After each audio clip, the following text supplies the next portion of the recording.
अस्सलाम वालेकुम। 8th class. बेटा हम हकूक़ुल इबाद पढ़ रहे हैं।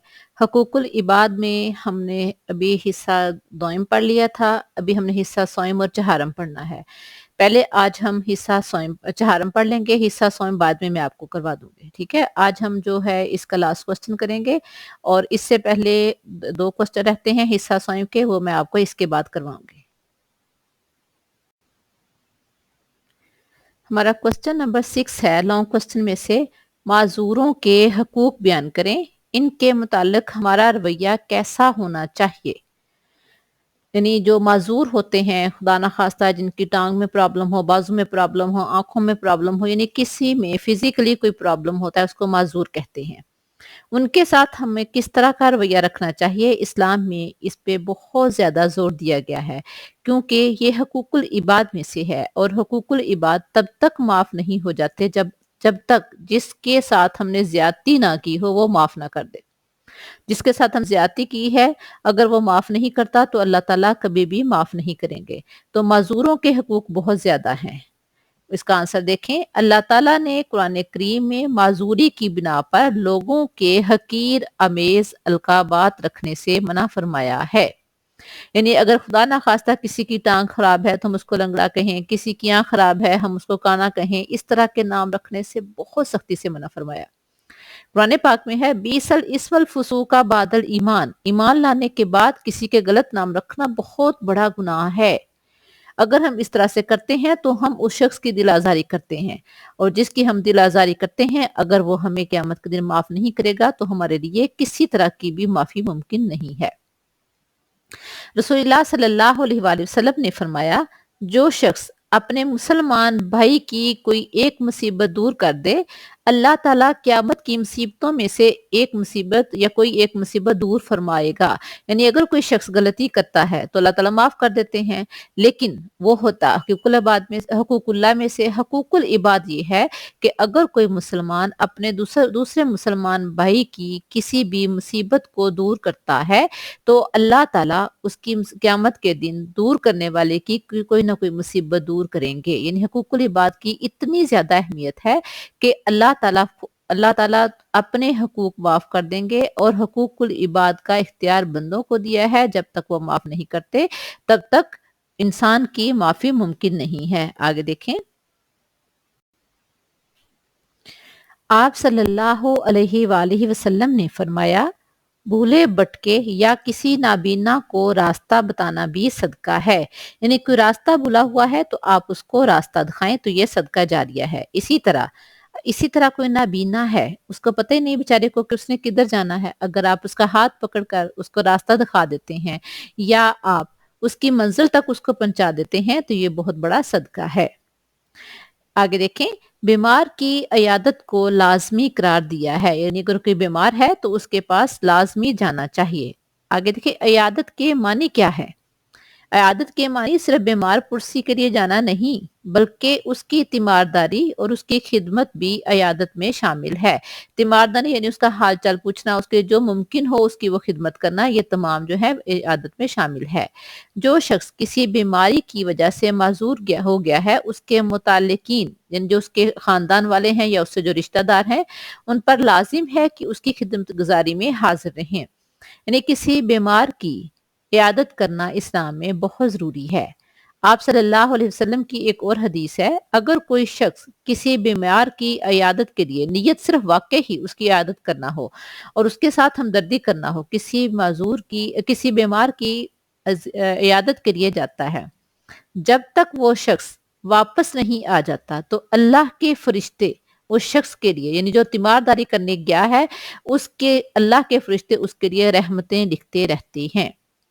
यानी अगर कोई शख्स वाकया ही किसी माजूर की तीमारदारी के लिए अल्लाह को राजी करने के लिए जाता है, जब तक वो वापस नहीं आ जाता अल्लाह की रहमत के फरिश्ते उस शख्स के लिए नेकियां लिखते रहते हैं। तो इसी तरह से अगर जो कोई माजूर है, उसके घर वालों, उसके रिश्तेदारों, उसके मिलने वालों को चाहिए कि उसकी खिदमत गुजारी में किसी किस्म की कसर ना छोड़े। आगे देखें, माजूरों से कोई ऐसा काम ना लिया जाए जो उनके लिए तंगी और हर्ज का बायस हो, यानी कि उनको ऐसा काम ना कह दें जो बेचारे कर ही नहीं सकते। سورۃ الفتح میں نابینا، لنگڑے اور مریض کا نام لے کر فرمایا گیا ہے کہ ان پر جہاد میں شمولیت لازمی نہیں ہے۔ جب جہاد فرض ہوا تھا تو سب کو جہاد کے لیے جانا فرض تھا، لیکن ان کو اللہ تعالیٰ نے خود ہی اس سے فارغ کر دیا کہ وہ ان کے لیے جانا ضروری نہیں ہے۔ حال بتا کچھ اس طرح سے کوئی معذور ہے کہ وہ اس تھوڑی بہت ہیلپ کر سکتا ہے تو وہ جا سکتا ہے، یعنی میدان جنگ میں نہ آ جائے لیکن خیموں میں کوئی مدد کر سکتا ہے تو وہ جا سکتا ہے، لیکن وہ اپنی مرضی سے، اللہ کی طرف سے اجازت ہے۔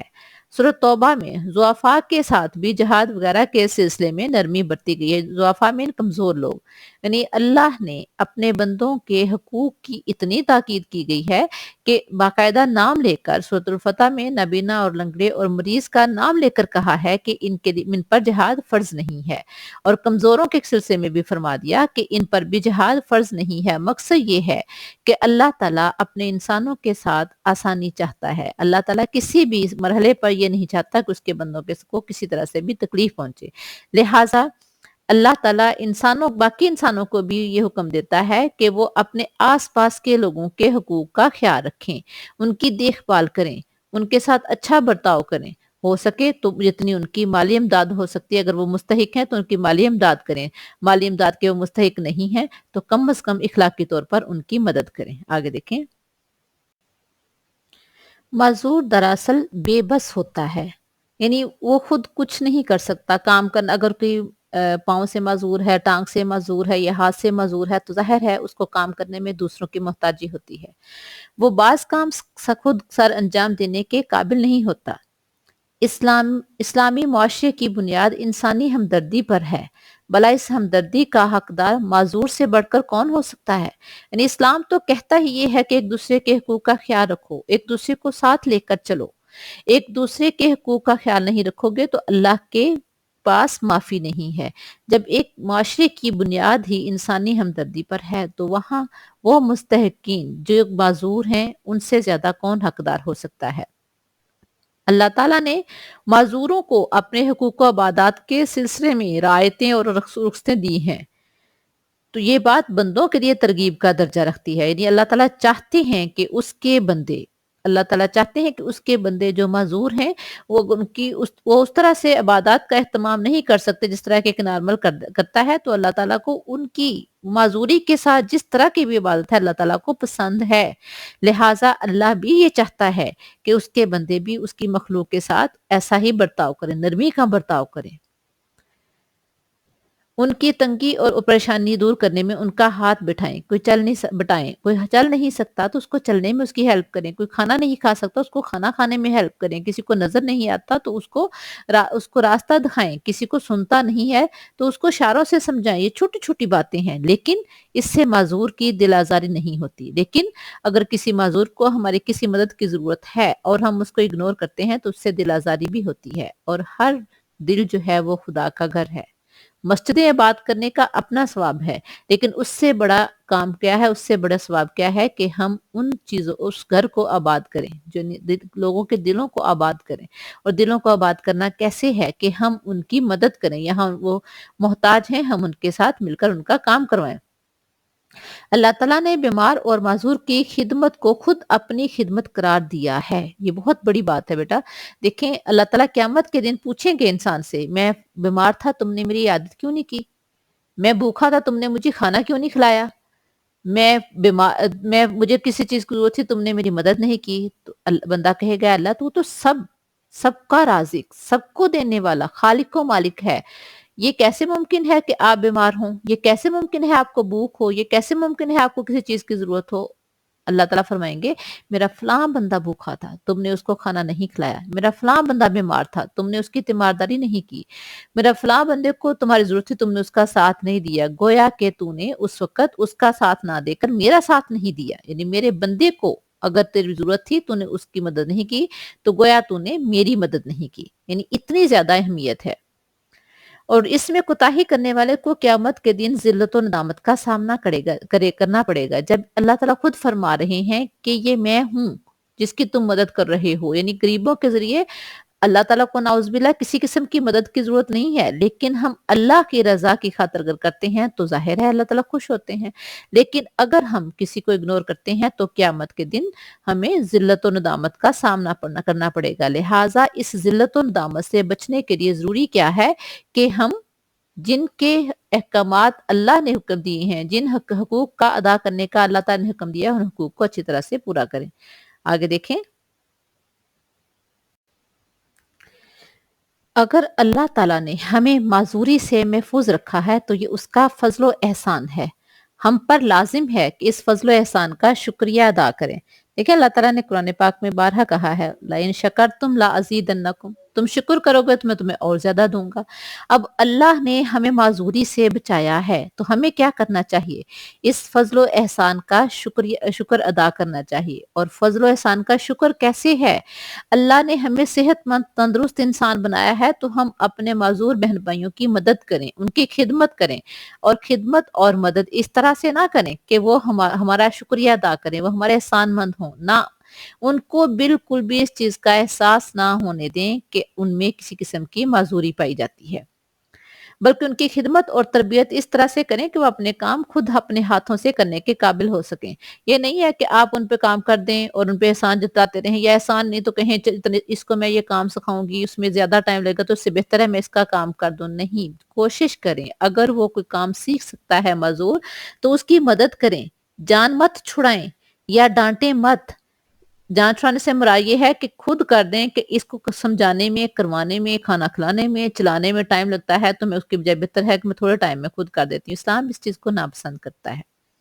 माज़ूरी की खुददारी इज़्ज़त नफ्स को मजरूह ना करें। किस तरह से मजरूह ना करें? यानी हम मजरूह करने से मुराद ये है कि हम कोई उनका काम करके उसको डाँटे ना, खाना खिला के, चला कर, कोई काम सिखा के उस पे एहसान ना करें कि वो आपकी तरफ देखे और शर्मिंदा हो।